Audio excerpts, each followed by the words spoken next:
Yo, what's going on guys? It's Cynical and welcome back to another video guys. Today for you dudes, I have a slight bit of a different video. Now, recently I've been feeling in a particularly nostalgic mood, and nothing screams nostalgia more to me personally than the good old PlayStation 2. The PlayStation 2 is undeniably my favorite console generation of all time. It comes down to being my favorite console.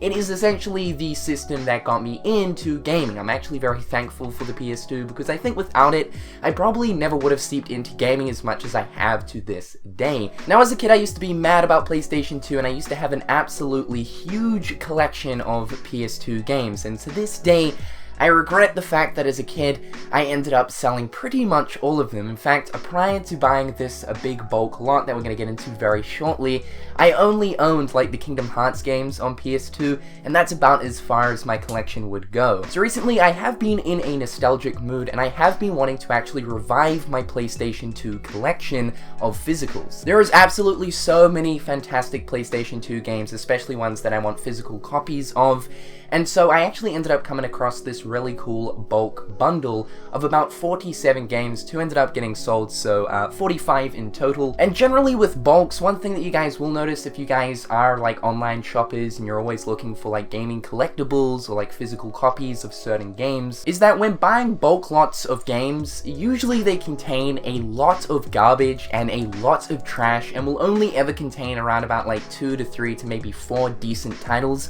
in amongst a pile of shit. However though, I actually managed to stumble across a awesome bundle of 45 games that actually contained a lot of the different physicals that I have been looking for. So today for you guys, I thought we would just go through the massive 45 PlayStation 2 game bundle that I ended up picking up. Now keep in mind, I ended up picking this up for 400 New Zealand dollars, which is equal to that of about 288 US dollars. Now one thing that I did want to do before buying this bulk lot is actually research the prices of each individual game that was available in this lot, just to make sure that if in due time I do eventually decide to, of course, sell my games, at least they do have a certain amount of value to them. I also wanted to make sure that I wasn't going to be spending a lot of cash on something that eventually in due time wouldn't be worth too much. PlayStation 2 games, like I said, are always on the rise, so they're really cool collectibles to have. Alright, so first up, Shadow the Hedgehog. I played a little bit of this as a kid. I can't say that I was super into the Sonic games all too much, but Shadow the Hedgehog was definitely a good play. I know this is quite an infamous game, mainly because it let down a lot of Sonic fans apparently, but if you played this as a kid, this is probably like more so of a nostalgic factor than a good game factor. Next up, Maximo. It's a black label as well. I've seen this in the video shop because I used to actually rent out games every single week for my PlayStation 2, but I've never actually played it. It's a game made by Capcom, which is quite interesting, so I'd be interested to see exactly what this is about. Look at the price of what this game used to be. 130 bucks, dude, ridiculous. Next up is Devil May Cry, the very first one, and apparently this copyright here is actually brand new from what the original owner was saying, which is super cool. An absolute classic. If you guys have never played a Devil May Cry game before, I highly recommend you do so. Devil May Cry 1, 2, and 3 are going to be getting put onto the PlayStation 4 sometime this year, so if you've never played DMC before, this year is the perfect opportunity to do so. Next up is Red Dead Revolver. One of Rockstar's older PS2 titles. I've personally never played this, but I absolutely loved Red Dead Redemption. I know this game isn't really on the same lines as Red Dead Redemption. This is more so of a kind of mission-based game opposed to that of an open world, but still, I'm really interested to try it. Next up is Yu-Gi-Oh! Duelist of the Roses. This is a game that I used to see all the time in the video shop when I was renting out games, but never got around to actually hiring it out. That and, like, I was big on Yu-Gi-Oh! As a kid, but I never really understood how the game correctly worked. I'd pretty much just place cards down and would say, like, yeah, this does that, so suck on that. So I'd be interested to see exactly how this works on PS2. Next up is a Platinum copy of Kingdom Hearts 2. I actually don't have a Platinum copy of this game. I've got so many different variations and editions of Kingdom Hearts 2, like the greatest hits, and like the Black Label. So now I have a Platinum version, which is great, which really isn't anything to rave over about. There's also a Kingdom Hearts 1 disc in here too. Rayman, the 10th anniversary. I didn't even know this existed, like a 3-pack of all of the PlayStation 2 Rayman games, but there is such a thing, which is super cool because I love the Rayman games. Specifically Rayman 3 as well as Rayman M. Fantastic games. Didn't really play too much of Rayman 2, which is known as Rayman Revolution, but an absolutely awesome pack. It contains all 3 games. Nano Breaker, one of Konami's older PS2 titles. Personally, I have never played this, but I actually did a little bit of research behind it.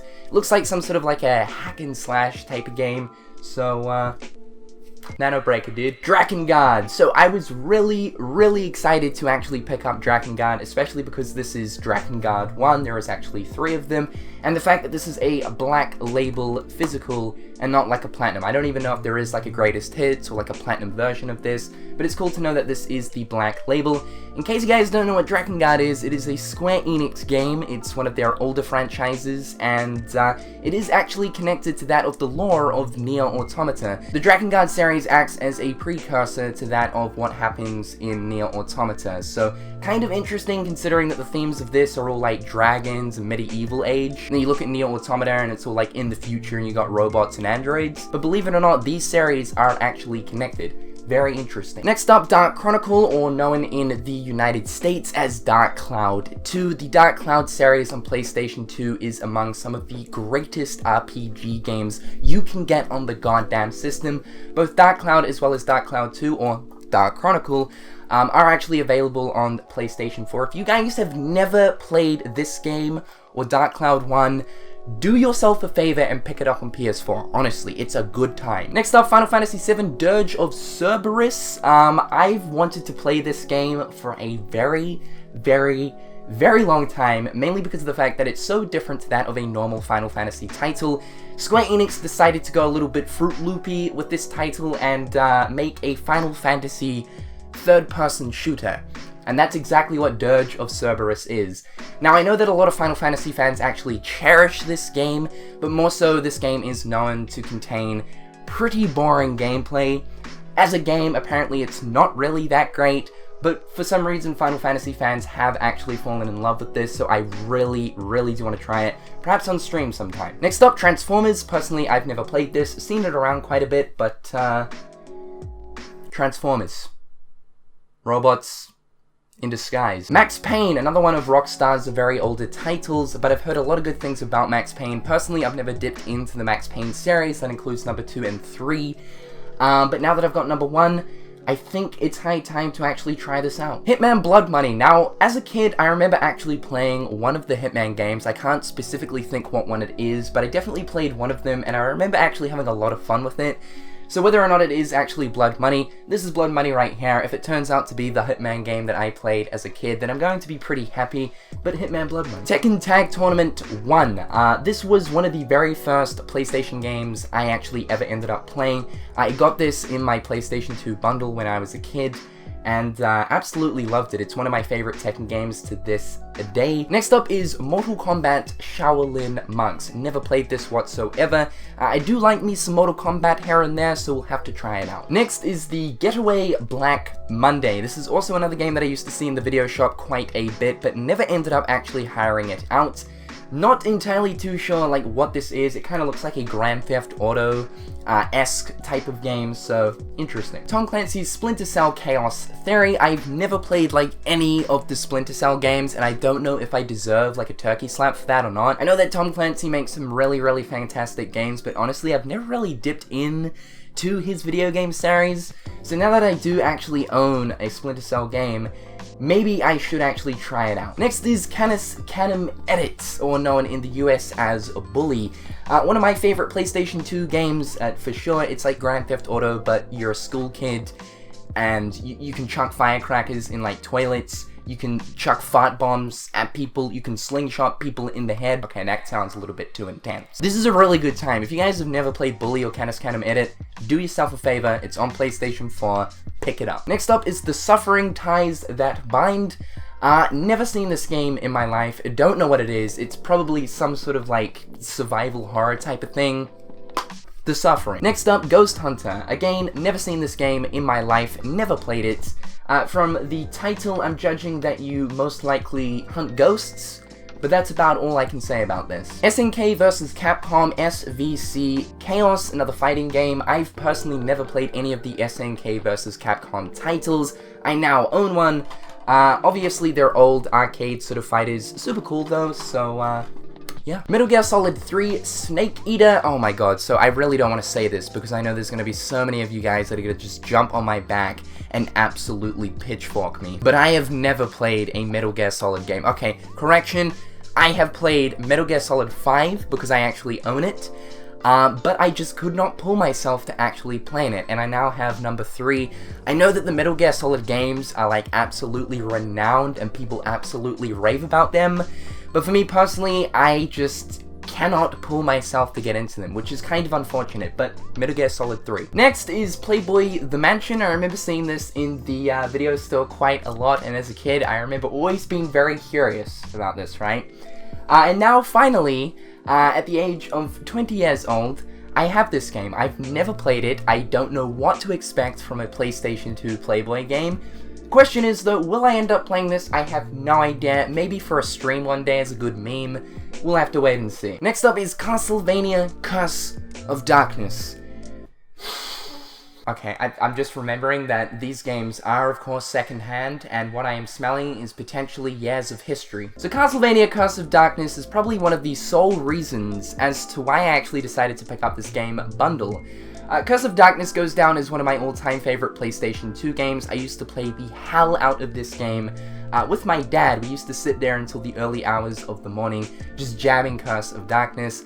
I'm not a Castlevania fan, and in fact this is probably the only Castlevania game I've actually played and really enjoyed. I love the whole like weapon combining system as well as the innocent devil system and the way that they can actually evolve. One thing that I really just don't understand is why Sony have not decided to bring this forward onto the PlayStation 4. It really sucks because it goes down as a fantastic RPG. But Castlevania Curse of Darkness. Next up, Castlevania, which is just Castlevania on PlayStation 2. Personally, I've never played this, but judging by the back of the cover, looking at the little screenshot sort of things, it sort of looks like Curse of Darkness. I don't know if the Innocent Devil system is in this game, because Curse of Darkness came out after this Castlevania, but because I enjoy Curse of Darkness so much, I'm definitely interested to see what this is like. Final Fantasy X, the Black Label Edition. I have this on PlayStation 4, and on top of that, I also managed to pick up Final Fantasy X-2, so both 10 and X-2 right here, X-2 being a Platinum version, 10 being a normal Black Label version. Also, what's interesting about this Final Fantasy X is that it comes with a Beyond Final Fantasy disc,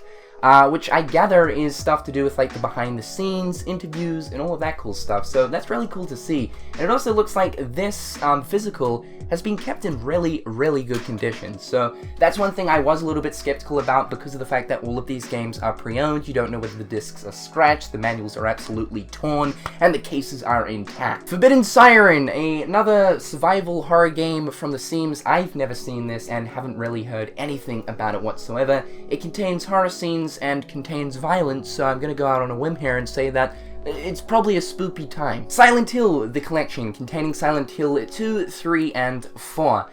Again, similar to the whole Metal Gear Solid situation, please don't smack me over the nipples with the rubber turkey, but I have never played a Silent Hill game. I love me some Resident Evil, but in terms of Silent Hill, I've never dipped into the franchise whatsoever and have always been very curious on it, so now that I have like 2, 3, and 4, this is the perfect opportunity to actually dip into it. Next up is Resident Evil Code Veronica X. I haven't really heard too much about Code Veronica X. I haven't played it whatsoever. But it is one of the older Resi titles. I got into Resident Evil with Resident Evil 5, and since then have really enjoyed the Resident Evil series. More so when looking towards the older Resi games, I haven't dipped into them whatsoever. But now that I actually have it, we can do that. Resident Evil 4. I actually recently picked this up for the PlayStation 4. There is actually a physical copy for PS4 of this, which is super cool, and 5 as well. But yes, Resident Evil 4 for PlayStation 2. Like I said, the first Resi game I played was Resident Evil 5, and I absolutely loved it. Resident Evil 4's gameplay is kind of along the same lines as number 5, so for the time that I have actually played Resi 4, I actually really did enjoy it. What is also cool is I ended up getting a steel case edition of Resident Evil 4. There's not really anything too special in this, it's just a limited edition steel case.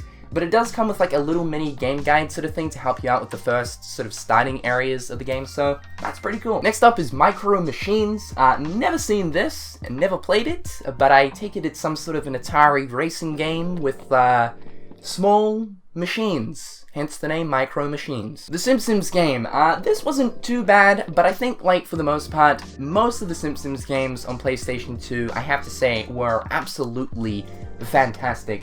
The Simpsons Game right here, it was alright, it wasn't too bad. It's, you know, obviously very mission-based, so essentially you've got different levels as you go through the game, and you're playing as a different character, and you've got to do different things for each level and mission. It was an okay game, I wouldn't rave about it, I don't really have any sort of nostalgia behind it, but yeah, The Simpsons Game. Now this right here is what we call a fan-fucking-tastic Simpsons game. If you didn't play Simpsons Hit and Run as a kid, then I feel bad for you, dude. Honestly, I feel bad for you, dude. One of the biggest things I remember was playing Grand Theft Auto, or more so wanting to play Grand Theft Auto. But of course, Grand Theft Auto came with that really high restricted rating of 18 because of, you know, all of the violence and the sexual references and the drugs. So Simpsons Hit and Run was the perfect substitute to that of a Grand Theft Auto. This right here is essentially The Simpsons in a Grand Theft Auto setting, and it is so fantastic. God of War 2. I also got another copy of God of War 2, a platinum copy right here. So, yeah. We also have God of War 1 as well. I will probably never play these on PlayStation 2 because I have, like, the whole collection on PS3 anyway, but it is super cool to have the physicals of these. Crash Nitro Kart. Now, this is definitely not as good as CTR. Don't worry, I'm not going to start flaming CTR. I love me some CTR. But Crash Nitro Kart is still a really, really good kart racer for the PlayStation 2. It obviously wasn't made by Naughty Dog, the people who made Crash Bandicoot 1, 2, and 3, as well as CTR. Obviously, Universal took over the rights to Crash after the PlayStation 1 era of Crash Bandicoot, apart from Crash Bash. So the PlayStation 2 Crash games, they're very controversial. I know that there is a certain amount of people who do enjoy them, and then there is a certain amount of people that just don't enjoy them whatsoever. I personally really like Crash Nitro Kart. It is definitely along the same lines as CTR. And speaking about Crash Bandicoot, we have even more. This right here is Crash Twinsanity, probably the very final PlayStation 2 Crash Bandicoot game that I ended up enjoying. Otherwise, Crash ended up going into the whole mind over mutants sort of scenario, and that's really when Crash went downhill for me. However, even though Crash Twinsanity is just so different to what Crash used to be on PlayStation 1, Twinsanity was still a really, really good play. It was more so set in a 3D open world space where you can move in all directions, but it still contains that Crash Bandicoot humor. It's still got all of those familiar Crash Bandicoot characters. I really enjoyed Twinsanity. Next is Crash Bandicoot The Wrath of Cortex, the Black Label physical, which I was actually really happy to get. I know there's a bunch of platinum versions of this, but managed to actually call myself the Black Label. The Wrath of Cortex, I think, is, once again, a fantastic Crash title. This is the very first PlayStation 2 Crash Bandicoot game, obviously developed by Universal and Traveler's Tales. However, I know that there is a certain amount of hate, but then a certain amount of love for this game, and I fall into the certain amount of love category, because essentially, this is a PlayStation 1 Crash Bandicoot game for the PlayStation 2. I mean, Traveler's Tales didn't really do anything too crazy or too different for Wrath of Cortex, but for what it is, it still plays and serves like a normal, traditional Crash Bandicoot game, so I really like it. I know a lot of people don't, but I do, so good place. Grand Theft Auto San Andreas, this needs no introduction, an absolute classic. It goes down in history as one of the greatest goddamn video games of all time. San Andreas, folks.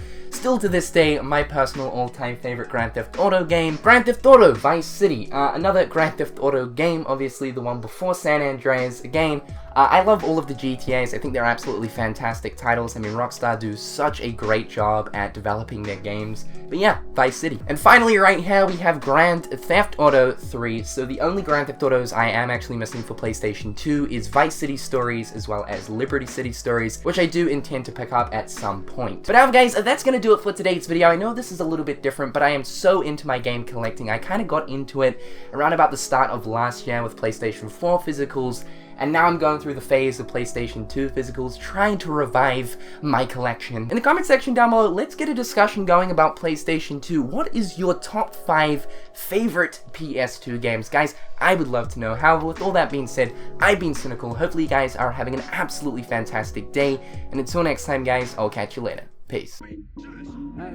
them on the page, you'll be coming through stunning. Gold in my mouth when you suckers be bluffing. Milk crank, gaming up your bitch though. Catch me in the back playing Super Nintendo.